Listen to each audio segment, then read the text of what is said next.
اللہ تعالیٰ خود فرمائے وما خلقت الجن والانس الا لیعبدون، اساں جن انسانن کے، ہم نے جن اور انسانوں کو خاص اپنی بندگی کے لیے پیدا فرمایا ہے.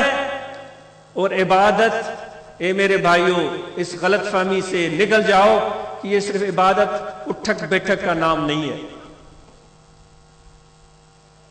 جھکنا، گھٹنوں کے پر ہاتھ رکھ کر اور اپنے پیشانی کو سجدے میں رکھنا یہ کافی نہیں ہے.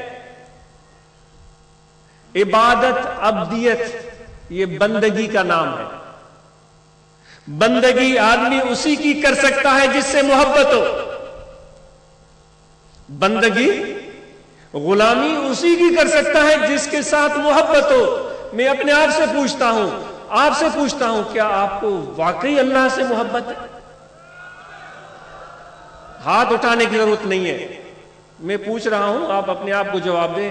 لوگوں کو بتائیں، جواب دینے کی ضرورت نہیں ہے. کیا واقعی ہم کو خدا سے پیار ہے؟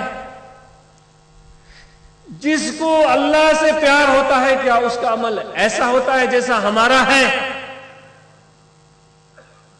جس کو اللہ تعالیٰ سے اور اس کے نبی محترم صلی اللہ علیہ وآلہ وسلم سے محبت ہوتی ہے، اس کے رویے ایسے ہوتے ہیں جیسے ہمارے ہیں. میں آپ سے سوال اپنے آپ سے پوچھ رہا ہوں اور آپ سے پوچھ رہا ہوں. میرا اندر والا مجھے جواب دیتا جا رہا ہے. کیونکہ اے انسان، جو زمینی کثافت تمہارے جسم میں رکھی گئی ہے وہ کثافت ہے موجود.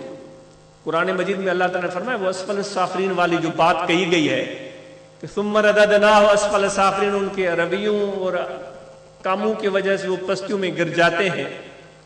وہ کثافت ہمارے اندر موجود ہے. لیکن کثافت کو بھی کوئی کام کی چیز بنا کر دکھائے تو مانے نا. کپڑے پر مٹی لگے گی، ہم کپڑا اتار دیں گے، کثافت ہے. چشمے پر مٹی لگے گی، اتار دیں گے. گاڑی پر مٹی لگے گی، اتار دیں گے.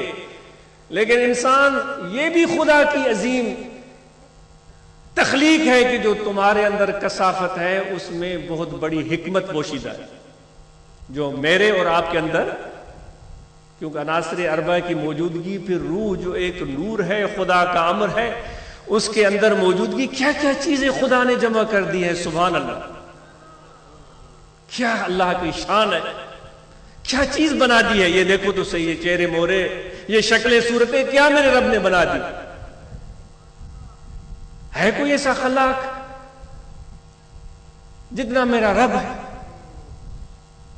کتنی متضاد چیزوں کو تمہارے اندر جمع کر دیا. پھر اس کے اندر لطیف چیز بھی رکھ دی. جسم کثیف ہے اور روح لطیف ہے، ساری تضادات کا مجموعہ بن گئے ہم. اور جگہوں پر کثافت خراب ہے، لیکن تیرے وجود کی کثافت کو خدا کہتا ہے کہ کچھ اس کی مثال یوں بنتی ہے. یعنی کثافت تو ہے، نورانیت بھی ہے روح کی صورت میں. اس کی صورت کچھ ایسے بنتی ہے، شیشہ ہو شفاف، جس کو دیکھو آر پار نظر آئے.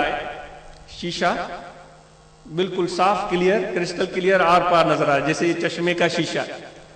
اب اس شیشے کے پیچھے کثافت لگا دے، ایک مسالہ، کثیف چیز لگا دے. وہ شیشے کے پیچھے وہ ایک تہ سی لگا دے. جب وہ شیشے کے پیچھے وہ ایک تہ سی لگ جاتی ہے، وہ شیشہ شیشہ نہیں رہتا، وہ آئینہ بن جاتا ہے. سمجھ گئے میری بات؟ وہ شیشہ شیشہ نہیں رہتا، وہ آئینہ بن جاتا ہے. تو یہ کثافت جسمانی اور لطافت روحانی جب اللہ نے اس کو ملا دیا ہے تو تم ایک آئینہ بن گئے ہو. آئینہ کیا چیز ہے؟ وہ آئینے کو سامنے محبوب رکھ کر جب اپنی زلفیں سنوارتا ہے، اپنے جلووں کو دیکھتا ہے، اپنی خوبصورتی کو دیکھتا ہے، اپنے چہرے کو دیکھتا ہے، پرکشش لطیف جلوے کو دیکھتا ہے، تو کیا اس آئینے کا کمال ہوگا اور کیا اس کا مقام ہوگا.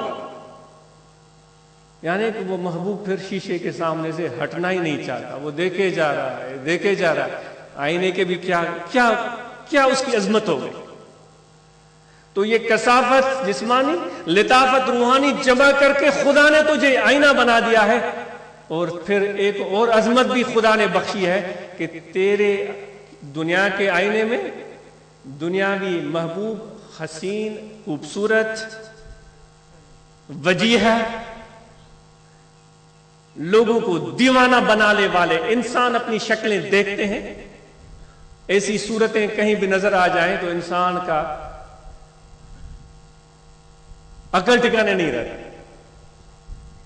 یہ دنیاوی آئینہ ہے، لیکن انسان تو بھی ایک آئینہ ہے۔ تو وہ آئینہ ہے کہ جس میں کوئی انسان شکل نہیں دیکھ رہا اپنی، خدا اپنے آپ کو تیرے ذریعے دیکھ رہا، اپنے جلوے کو دیکھ رہا ہے۔ تو اتنی عظمتیں تجھے رب نے عطا کی ہیں، تو ان تضادات کے پیچھے جو حکمت کار فرما ہے اس کو سمجھنے کی کوشش کرو۔ امید ہے کہ جو اس کے پیچھے نکتہ ہے اس کو آپ سمجھ گئے۔